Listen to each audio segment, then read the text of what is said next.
توفیق عطا فرمائی. اور مجھے قوی امید ہے کہ آپ سارے حضرات نے روزہ اس طرح سے رکھا ہوگا جیسے کہ اللہ نے بیان فرمایا ہے اور اللہ کے نبی صلی اللہ علیہ وسلم نے اس کی تشریح فرمائی ہے کہ من صام رمضان ایمانا و احتسابا غفر له ما تقدم من ذنبه. کہ مالک کے یہاں گناہوں کی معافی اور پروردگار کی طرف سے اجر صرف اس کے حصے میں آئے گا رمضان کے مہینے میں جو روزہ تو رکھتا ہے لیکن پوری ہوشیاری کے ساتھ. اور دو شرطیں یہ ہے کہ ایمان. پہلی شرط یہ ہے کہ اس کا ایمان پوری طرح سے خالص ہو, اس میں کوئی لوث اور کوئی نقص نہ ہو. وہ احتسابہ. اور دوسری چیز جو لازم ہے وہ یہ کہ ثواب سمجھ کر کہ مالک نے اپنے غلام کو حکم دیا ہے کہ میں جس وقت جو اشارہ کر دوں اس پر عمل پیرا ہو, اس کا میں اجر دوں گا, انعام دوں گا. اور کوئی شخص یہ بات سمجھ کر روزہ رکھتا تو مجھے آپ سے یہ قوی امید ہے کہ اللہ نے چاہا تو آپ کا روزہ انہی شرائط کی پابندی میں ہوگا اور امید ہے کہ پروردگار اس کا اجر دے گا. اور یہی بات حدیث میں بخاری اور مسلم کی حدیث میں آئی ہے کہ ومن قام رمضان ایمانا و احتسابا. جو نماز پڑھتا ہے, یہ تطوع جو تراویح کے نام سے پکاری جاتی ہے, یہ بھی ایمان اور احتساب کے ساتھ اگر کسی نے ادا کر لی تو اللہ اس کے پرانے خطاؤں کو معاف کر دے گا. اور یہی حال ہے من قام لیلۃ القدر ایمانا و احتسابا غفر له ما تقدم من ذنبه. جس نے لیلۃ القدر میں اللہ کی بندگی کی ایمان اور احتساب کے ساتھ ثواب سمجھ کر کہ مالک نے فریضہ مقرر فرمایا ہے, مالک راضی ہوگا, مغفرت فرمائے گا, تو اس کی خطائیں معاف ہو جائیں گی. اللہ میری خطا کو, پرانی خطاؤں کو معاف فرمائے. اگلی خطاؤں کے لیے بھی یہی دعا ہے. اور آپ حضرات شاید کوئی تعجب کرے کہ بات کیا ہے, یہ بھی روزوں کی تعریف کرتے ہیں اور ہر جگہ ہر ممبر اور محراب سے روزوں کا ذکر آتا ہے. نماز کی یہ بھی تلقین کرتے ہیں اور دوسرے کچھ پیچھے نہیں ہیں ان سے. یہ بھی بتاتے ہیں کہ کلمہ وہی ہے لا الہ الا اللہ محمد رسول اللہ, اور کوئی ہمیں اس کے خلاف نہیں بتاتا. تو یہ سب مل کر ایک کیوں نہیں ہوتے؟ چلو اور کوئی ضد کرے تو آپ کیوں ضد فرماتے ہیں؟ آپ کیوں لوگوں کے ساتھ مل کر جب بات ایک ہی ہے تو اس کے بعد کیوں مل کر کوشش نہیں کرتے؟ ہماری مجبوری یہ آپ کے سامنے ہم اپنا عذر پیش کرتے ہیں. یہ بات کہنے کے لحاظ سے ہماری بات اور ان کی بات وہی قرآن و حدیث کی, وہ بھی بات کرتے ہیں, لیکن بنیاد ہے جس کے اوپر ہر جگہ پروردگار عالم نے یہی بات کہی ہے کہ ایمان کے ساتھ اگر عمل ہوگا تب عمل کی قیمت ہے. مجرد عمل اگر ایمان سے خالی ہو تو اس کی کوئی قیمت ہماری نگاہ میں نہ اٹھے گی. یہ ہمارا جرم کہیے یا اس کو کوئی اور نام دے لیجیے, کہ اسی بات کو ہم اعلان کے ساتھ کہنا چاہتے ہیں کہ یہ ساری نمازیں، یہ سارے روزے، یہ حج و زکات، وہ امت کی اکثریت آج دنیا میں سب سے زیادہ عبادت کرنے والی امت اگر ہے تو یہی ہے. تو اس سے یہی کہنا ہے کہ تمہارے اوپر اللہ نے، جو تمہاری عام کیفیت ہے، اللہ نے تم پر کوئی عبادت فرض نہیں کی. جو تمہارے ایمان کی کیفیت ہے، بات وہی قرآن و حدیث کی ہے. ہم ذرا صفائی کے ساتھ بات کو سمجھا کر کھول کر بیان کرتے ہیں. تم بالکل آزاد ہو. مالک نے تمہاری اکثریت پر کوئی عبادت فرض نہیں کی، کیونکہ مالک ایسا غیرت والا ہے. وہ فرماتا ہے ان الصلاۃ کانت علی المؤمنین کتابا موقوتا. نماز کو سب سے بڑا عمل تم سمجھتے اور ہے، لیکن ہم نے کسی پر نہیں فرض کیا سوائے مومن پر. یعنی اگر تمہارا ایمان صحیح ہے، صحیح معنوں میں تم ایماندار ہو، تب تم مکلف ہو. ورنہ ہم نے تمہارے اوپر یہ زحمت نہیں ڈالی ہے کہ نماز 5 وقت کے لیے نماز میں اپنا جا کے وقت بھی برباد کرو اور اپنے روزگار میں جا کے اس کے اندر وقت نہ ڈالو. یہی مالک نے فرمایا یا ایھا الذین آمنوا کتب علیکم الصیام، کہ ایمانداروں تمہارے اوپر روزہ فرض کیا گیا ہے. یہ سب کے اوپر نہیں، سب کے اوپر تو آگ ہماری بھڑک رہی ہے، وہ سب فرض ہے، لیکن تمہارے اوپر جو سا خالص مومن ہو، بس ہماری غلطی کہو، ہمارا جرم کہو، ہمیں دوش دو کہ ہم نے اسی بات کو کھول کر ہاں کے پکارے کہہ دیا ہے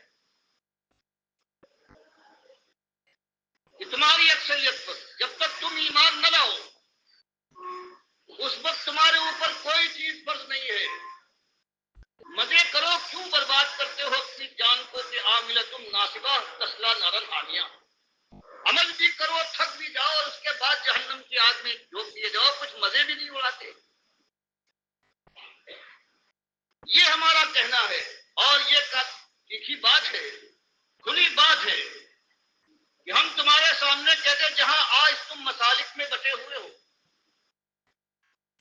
اس ملک کے اندر کوئی شاید ہی ایسا ہو جو ان 3 مسلکوں سے الگ ہو. کوئی اپنے کو دیوبندی کہتا ہے، کوئی کہتا ہے ہم بریلوی ہیں، کوئی کہتا ہے میں اہل حدیث ہیں. کچھ شوافے پائے جاتے ہیں اور کچھ حنبلی ہو سکتے ہیں، لیکن ان کی تعداد اس لائق نہیں ہے. تو ہمارا یہی ان سے کہنا ہے کہ تم دیوبندی ہو. میرے بھائیوں بتاؤ، ایک دن بھی کبھی تم پر ایمان کا کوئی وقت آیا ہے؟ ہم اہل سنت والجماعت اپنے کو بریلوی کہتے ہو، ہم کہتے ہو تمہارا جہاں سے تمہاری ابتدا ہوئی ہے، دیوبند سے تم شروع ہوئے ہو. قاسم نانوتوی صاحب ہیں، عبدالرشید اس کے گنگوی ہیں، جتنے گزرے ہیں تمہارے اشرف علی تھانوی، کفایت اللہ، امداد اللہ، جتنے ہیں کسی ایک کو نہیں. تم اپنے کو بریلوی کہتے ہو، جتنے تمہارے بزرگ گزرے ہیں. تم اپنے کو اہل حدیث کہتے ہو، جتنے تمہاری اس تاریخ میں، یہ 100 برس کا معاملہ ہے، تینوں کا 100 برس کا معاملہ، اسی کے پیچھے میں اور اس سے زیادہ نہیں ہے. تو تمہارے یہاں تمہارے بانی اگر دیوبند کے ہیں تو وہ یہ کہتے ہیں کہ نبی صلی اللہ علیہ وسلم کو موت نہیں آئی، آپ کی روح خارج نہیں ہوئی آب حیات میں، دل میں ہے، آپ کی روح باہر نہیں نکلی. اور جیسے میں نے عقیدے دکھائے فوٹو کے ذریعے سے، خلیل صاحب نے جو بذل المجہود کے اشارے ہیں ابو داؤد کے، کتنے بڑے ان کے امام ہیں دیوبندیوں کے، انہوں نے سارے فتوے جمع کیے، پاکستان اور عرب ممالک کے، کتاب چھاپی، جو ان کے وقت سے آج تک جو دستور ہے، جو ثبوت ہے کہ سارے دیوبندیوں کا یہ عقیدہ ہے کہ اللہ کے نبی صلی اللہ علیہ وسلم اس قبر میں زندہ ہے، صرف نماز روزے کے مکلف نہیں ہے. باقی ان کی زندگی دنیاوی زندگی ہے جیسے دنیا میں تھے، اور اس کے ساتھ ساتھ زور کے ساتھ یہ زندگی دنیاوی ہے، برزخی نہیں ہے۔ تو بتاؤ بھائیوں، تم میں اگر کوئی ایسا اٹھ کر کھڑا ہو جائے کہ میں دیوبندی نہیں رہا ہوں، میں مسلم تھا، میں نے قرآن و حدیث کو مانا ہے، ٹھیک سر آنکھوں پر تم مان سکتے ہو، تم کہہ سکتے ہو، ورنہ تمہارا یہ کہنا کہ ہم پر نماز ہم نے پڑھی ہے، روزے رکھے ہیں، تو مالک فرماتا ہے کہ وہ من یکفر بالطاغوت ویؤمن باللہ فقد استمسک بالعروۃ الوثقی لا انفصام لها۔ تم اپنے ان کو بناتے ہو اپنا پیشوا، اللہ کی کتاب کے خلاف صاف فیصلہ دیا ہے، اور تم بجائے اس کے کہ اس کا کفر کرو، تم نے مان لیا ہے جو تم نے کہا ہے، اور خود فخر محسوس کرتے ہو اپنے کو اس مسلک سے انتصاب کرنے کا اور منتسب کرنے کا۔ تو بتاؤ اللہ کے بندو، انصاف کے ساتھ کہو، کیا تمہارا مالک ایسا ہے، اس کی یہ حیثیت ہے کہ تمہارا کوئی بڑا کوئی امام جب چاہے اس کے قرآن کو قلم کر دے، جب مرضی آئے اس کے نبی صلی اللہ علیہ وسلم کی بات کو رد کر کے اپنی بات چلا دے؟ تو طاغوت کون سے ہوتے ہیں؟ بتاؤ طاغوت کیا ہوتا ہے؟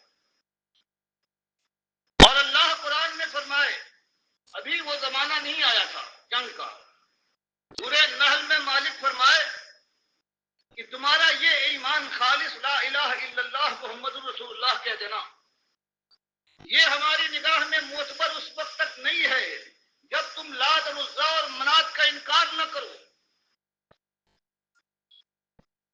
یہی کہا گیا کہ کوئی اہل کتاب عیسائی ہو، اگر وہ کلمہ پڑھ دے تو اس کا کلمہ معتبر نہیں ہے جب تک وہ یہ نہ کہے کہ میں حضرت عیسیٰ کو اللہ کا بیٹا نہیں مانتا، اللہ کا نبی مانتا ہوں، کلمہ مانتا ہوں۔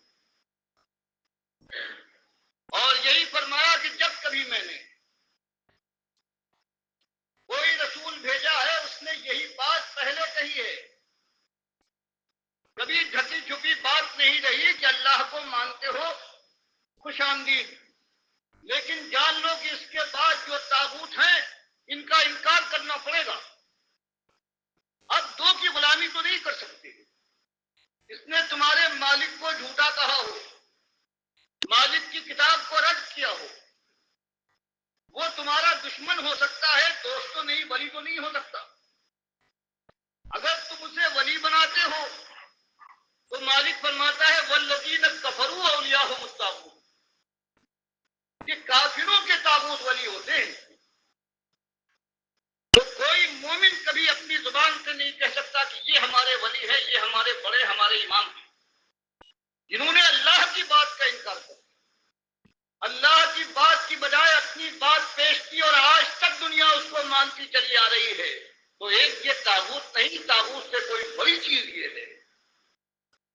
تو ہم یہ بات کہتے ہیں، تم سے کوئی لڑائی نہیں سوائے ایک اپنے مالک کے سلسلے میں، تم بھی اسی کے پیدا کیے پیدا ہوئے ہو، ہم کو بھی اسی نے پیدا کیا، تم کو بھی کھلایا ہے، ہمیں بھی کھلا رہا ہے، تم سے پہلے جو گزرے ہیں ان کا وہی داتا و دستگیر اور خالق اور مالک وہی تھا، سب کچھ اس نے دیا ہے۔ اس کا کوئی وقار تمہاری نگاہ میں ہونا چاہیے، اس کا کوئی بندہ ہو، وہ نبی کیوں نہ ہو، وہ حق نہیں دیتا۔ قرآن میں بات کو واضح فرماتا ہے وَلَوْ تَقَوَّلَ عَلَيْنَا بَعْضَ الْأَقَاوِيلِ، ہمارے نبی صلی اللہ علیہ وسلم کو مجبور کرتے ہو، رشوتیں دیتے ہو، لالچ سے نوازنا چاہتے ہو، جان کا خطرہ ان کے سامنے لاتے ہو، دیش نکالا دے دیں گے، کیا چاہتے ہو؟ یہی کہ جو ہم نے اتارا ہے اس میں کچھ ملاوٹ کر کے کچھ اس کی بات کو بنا دے، تقول علینا، کچھ اپنی طرف سے ملا دے تاکہ تمہارے دل کو شانتی مل جائے۔ جو آج تمہارے دل کے اندر جلن ہے، جب سچی بات آپ کی طرح سے لگتی ہے تم چاہتے ہو کہ یہ نہ ہو، تو فرمایا سن لو، ہمارے بقیدہ نبی ہیں، ایسی بات تو نہیں کریں گے، لیکن مسئلے کو سمجھنے کے لیے سمجھ لو، اگر ہماری بات میں کوئی اپنی طرف سے یہ بات ملا دے تو ہم کیا کریں گے؟ لاخذنا منہ بالیمین، تو ہم اپنے نبی کو اس کے داہنے ہاتھ سے پکڑیں گے، ثم لقطعنا منہ الوتین، اور ان کی رگے گردن کو ہم کاٹ ڈالیں گے۔ تم نے کیا سمجھا ہے؟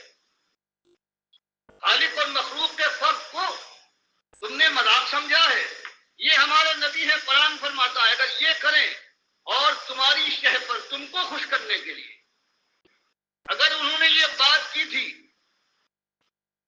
وَمَا مِنْكُمْ مِنْ أَحَدٍ عَنْهُ حَاجِزِينَ، اور تم سارا زور لگا دو ان کے بچانے کے لیے، ہم سے نہ بچا سکو گے۔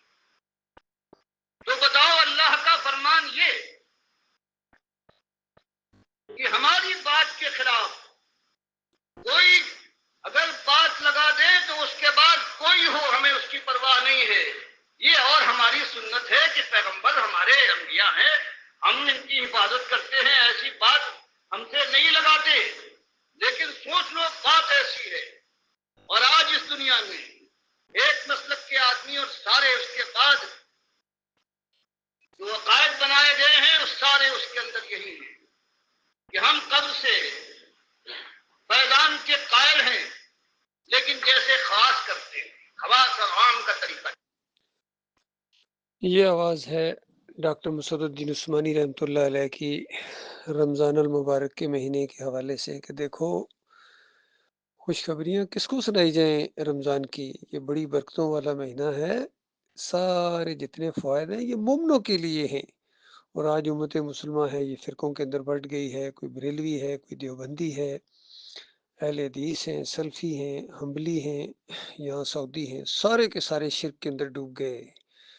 تو اب ان کے اوپر اللہ کی طرف سے یہ صوم روزے نہیں ہیں، نہ ان کو امام بنایا جا سکتا ہے۔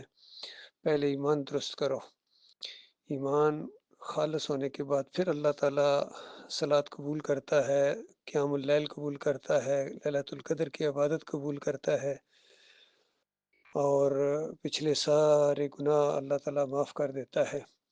تو دیکھیے جس اصول کے تحت بریلویوں، دیوبندیوں، اہل حدیثوں اور سلفیوں کے عقائد کو رد کیا گیا، بالکل اسی اصول کے تحت یہ محمد حنیف کے عقیدے سجدہ تعظیمی کو بھی رد کیا جائے گا، کیونکہ اللہ کی کتاب کے مقابلے میں اس نے اپنی بات کو پیش کیا ہے۔ تو یہ آج جو یہ مسئلہ کھڑا ہو گیا جماعت کے اندر بھی، تو یہ بنیاد یہی ہے کہ توحید کی بات، ایمان کی بات، رد شرک کی بات، رد طاغوت کی بات جب تک نہیں کرو گے تم کسی اصل کے اوپر نہیں ہو۔ اور تم اگر اللہ کی دعوت کو روکنے کے لیے پروپیگنڈے کرو گے، الزامات لگاؤ گے، باغی قرار دو گے دائی کو اور انتشاری قرار دو گے، تو چند دنوں کا یہ معاملہ ہے، اس کے بعد اللہ کے پاس جانا ہے، تم نے بھی اللہ کے پاس جانا ہے، ہم نے بھی اللہ کے پاس جانا ہے، تو وہاں اسی ایمان عقیدے کے اوپر فیصلہ ہوگا۔ تو اللہ تعالیٰ غور و فکر کرنے کی توفیق عطا فرمائے ہمارے بھائیوں کو، اور ایمان کو اولین درجہ دیا جائے۔ اللہ کے بندوں یہ بڑی شدید آزمائش کے اندر ڈال دیے گئے ہو، اللہ تعالیٰ آپ کو ایمان خالص کی طرف واپس لائے، اور پوری دنیا کو اللہ تعالیٰ ایمان خالص عطا فرمائے۔ یہی جھگڑا ہے ہمارا، کسی سے کوئی جھگڑا نہیں سوائے ایمان خالص کے۔ اسی وجہ سے ہم ان کو اپنا امام نہیں مانتے ہیں، ان کے جنازے نہیں پڑھتے ہیں، اور ان فرقوں کو، مسلکوں کو، سیاسی لوگوں کو بالکل ہم رد کرتے ہیں، ہمارا ان سے کوئی تعلق نہیں ہے سوائے دعوت کے۔ جو مانے گا اپنا بھلا کرے گا، جو نہیں مانے گا تو اللہ تعالیٰ کے پاس سب نے جانا ہے، اللہ تعالیٰ فیصلہ کر دے گا۔